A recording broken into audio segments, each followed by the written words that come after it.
স্বাধীনতাকামী সংগঠন হামাসের হাতে জিম্মি ইসরায়েলিদের পরিবার এবার সরকার পতনের ডাক দিয়েছে। তেল আবিবে একটি জরুরি সংবাদ সম্মেলন করেন তারা। সেখান থেকে সব ইসরায়েলিকে রাস্তায় নেমে আসার এবং নেতানিয়াহুর সরকারকে ক্ষমতাচ্যুত করার আহ্বান জানানো হয়। কাতার ভিত্তিক গণমাধ্যম আল জাজিরা এই তথ্য নিশ্চিত করেছে। এক ইসরায়েলি জিম্মির ভিডিও প্রকাশ করেছে হামাস।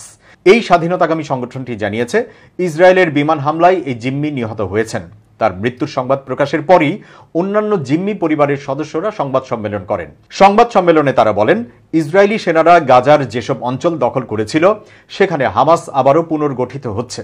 জিম্মিদের পরিবারের সদস্যরা সংবাদ সম্মেলনে প্রধানমন্ত্রী বেনিয়ামিন নেতানিয়াহুর তীব্র সমালোচনা করেছেন। তারা দাবি করেছেন, শুধু নেতানিয়াহুর কারণে জিম্মি চুক্তি হচ্ছে না। তারা বলেন, নেতানিয়াহু শুধু জিম্মিদের ফিরিয়ে আনতে বাধা দিচ্ছেন না, তিনি ইসরায়েলকে সাফল্য পেতে দিচ্ছেন না।